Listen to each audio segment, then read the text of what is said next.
I want you to remind everybody, because you wrote this book, Choke Points, before this latest crisis. Just remind everybody about the premise of the book and this idea of economic warfare. Yeah, so the premise of the book is that we are living in a new age of economic warfare in which these economic and geographic choke points. So an economic choke point would be the dollar, where 90% of all foreign exchange transactions go through the single currency, or Chinese rare earth minerals, where 90% of the global supply is refined by a single country, or a geographic choke point like the Strait of Hormuz, where 20% of global oil and gas goes through every single day before this war. Those have provided countries with unprecedented ability to disrupt the global economy. We thought, I think, or most people thought, that these were weapons that only great powers could deploy, like the United States and China.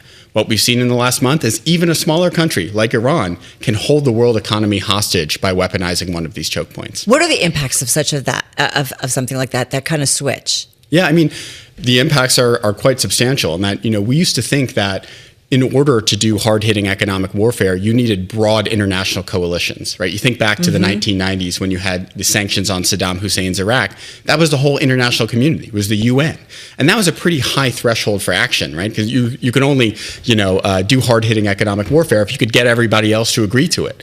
What Iran has showed is that even a relatively small country, medium-sized power like Iran, just by closing this strait, can, again, hold the global economy hostage. And they're doing it relatively inexpensively, right? Just using drones that cost about $20,000 or $30,000 a pop.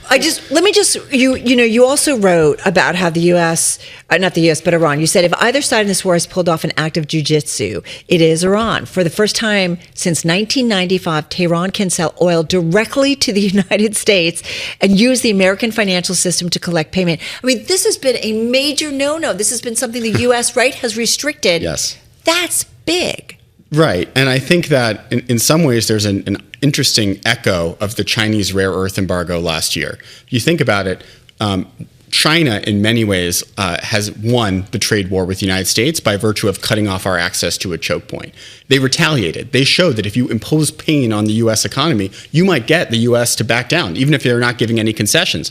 Iran, spent years negotiating over its nuclear program. They got some sanctions relief, right? In the 2015 nuclear deal, the U.S. waived secondary sanctions, so they allowed European banks, Asian banks to go back into Iran, but they didn't allow U.S. financial institutions to do so. Iran, by weaponizing the Strait of Hormuz for a few weeks, did get the U.S. to actually agree to allow them to use the financial system. So you just think about the lessons from both the Chinese embargo on rare earths and the Iranian cutoff of the Strait of Hormuz. Both showed that when you retaliate against the U.S., when you use choke points to try to hurt the U.S. economy, you actually might get more concessions than through diplomacy. The Iran and the United States have long been at odds with one another, and the president likes to talk about how he's the first president to do this in 47 years, even though others have wanted to. I want you to put your State Department and Pentagon hat back on.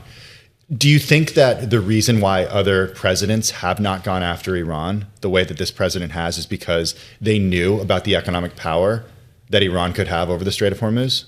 Oh, yes. Yeah. I mean, look, what motivated... That prevented Iran from being attacked in the past. Yes. I mean, what motivated me to go into government, 20 years ago or whatever, was trying to come up with a way to curtail Iran's nuclear program without the use of military force. That was the goal in the Bush administration. It was the goal in the Obama administration. What we did through the nuclear deal, we got a limited deal with Iran, right? It wasn't perfect, right? Iran could still support proxies. They could still have missiles. That didn't make us feel good. But we didn't fire a single shot, right? We just used economic pressure. I think the reason that neither the Bush administration nor the Obama administration wanted to start a war with Iran was because you knew that it could go very wrong, right? And they could close the Strait of Hormuz. I think the thing that is most surprising, though, is even back then, when we thought about Iran closing the strait, we thought they would do so by virtue of laying hundreds, if not thousands, of these sea mines. And when you lay mines, I mean, they don't discriminate whether you're carrying Saudi oil or Iranian oil. So it would actually shut in Iran's own oil exports. And so we had a little bit of comfort that Iran might not take that step because it would be economically suicidal. But what Iran has done, and what I put forward in that New York Times essay, is that just by hitting a small number of commercial vessels with these cheap drones and missiles, they changed the risk calculus of the entire global shipping industry. And so they actually asymmetrically closed the strait, where no one else's oil gets through, but Iran's oil is getting through, in record numbers in the last few weeks. So, as a former, State Department Pentagon official, was our intelligence bad? Like where Look, I mean, the reporting is still coming out on this, and I'm excited to read the tell-alls whenever they are published. From what we know so far, it seems like the intelligence actually was pretty good. That Dan Kane, the chairman of the Joint Chiefs of Staff, who's clearly a professional, did put the risks on the table. My assumption, if I had to sort of, having been in the Situation Room and sort of how these things play out, my assumption is that Trump was a little overconfident. And by the way, you can understand it. If you think about his previous two military operations, Operation Midnight Hammer last June, where this 12-day war, no American casualties, and you take out large parts of Iran's nuclear program. And then even more miraculously, earlier this year, the operation in Caracas, where Nicolas Maduro and his wife are picked up and brought a couple miles from here in the Metropolitan Detention Center in Brooklyn. I mean, you start thinking maybe that military force is like an easy button. Yeah. And so my hunch is that he did get pretty good advice from the chairman of the Joint Chiefs, Dan Kane. I worked for one of his predecessors, General Marty Dempsey, and those guys are very professional. I think Trump was a little overconfident. So given all of that and what we've seen thus far over the last 5 weeks, what we've seen out of Iran and the demands that Iran has versus the demands that the U.S. has, is there a chance in your view that the U.S. and Israel could exit this conflict and Iran would stop enrichment of nuclear weapons? I don't think so. I think that we're at a point right now where the choices are we either cut a deal that leaves us worse off than we were before the war started, but prevents us from, potentially getting drawn into a quagmire, or we escalate militarily. I mean, just think about the math for Iran right now, right? They've established control over the Strait of Hormuz. That's something they didn't have before, right? They're now institutionalizing that, charging up to $2 million a ship. Yeah. Before this war, there was about 140 ships that went through the Strait of Hormuz every day. If you do the math, that's about $100 billion in revenue for the Iranian government. They're not going to give that up easily. And so my assessment here is that perhaps that's okay for the U.S. Maybe it's better to cut and run right now, allow Iran to make $100 billion a year by controlling the world's most important geographic choke point, because the alternative might be worse, right? The alternative is a ground invasion. Well, is that possibly, we talk about regime changes and a new way forward for Iran within the region. Is that possibly a way for it to have a new way forward? Or is that just a way to fund its nuclear ambitions, its weaponry, and, its various terrorist groups? Yeah, I do not see the new Iranian government deciding they don't want nuclear weapons. If anything, interestingly enough, it was actually Ayatollah Khamenei, the now deceased former supreme leader, who was always a little bit lukewarm on nuclear weapons. He definitely wanted to have an option to nuclearize, and that's why they had a full-scale enrichment program. So they were trying to become a threshold nuclear state. But there was never an intelligence assessment that he actually decided to build weapons, right? I mean, they've got fissile material to build 10 bombs, and they never actually built them.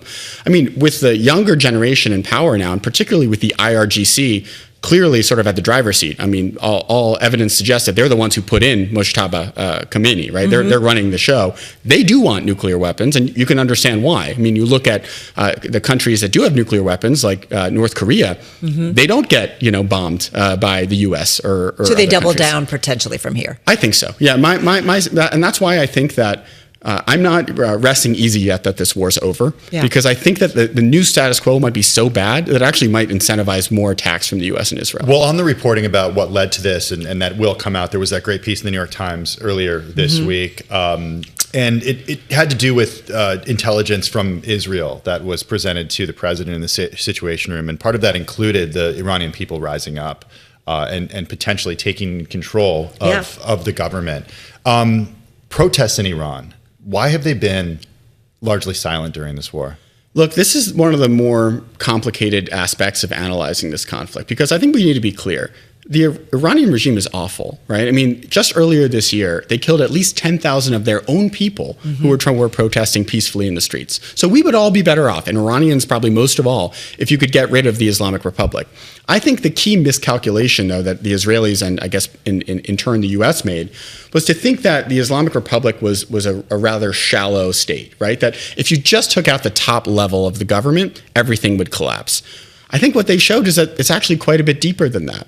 And so I think that, right now the prospects for regime change look poor. And just to quickly answer your question about why you don't see more people in the streets, this is a common sort of thing that we see. When you're under bombardment, you have a rally around the flag. People don't want to go out of their homes. They just want to hunker down. Yeah. Real quickly, 25 seconds. Next potential big checkpoint, is it China, Taiwan, semiconductors? I think the future choke point that I'm worried about right now is actually clean energy technology. I think one of the easiest bets coming out of this war is American allies in Europe and Asia are going to double down on electric vehicles, batteries, solar panels. And guess what? You know who controls all of those choke points? China. China.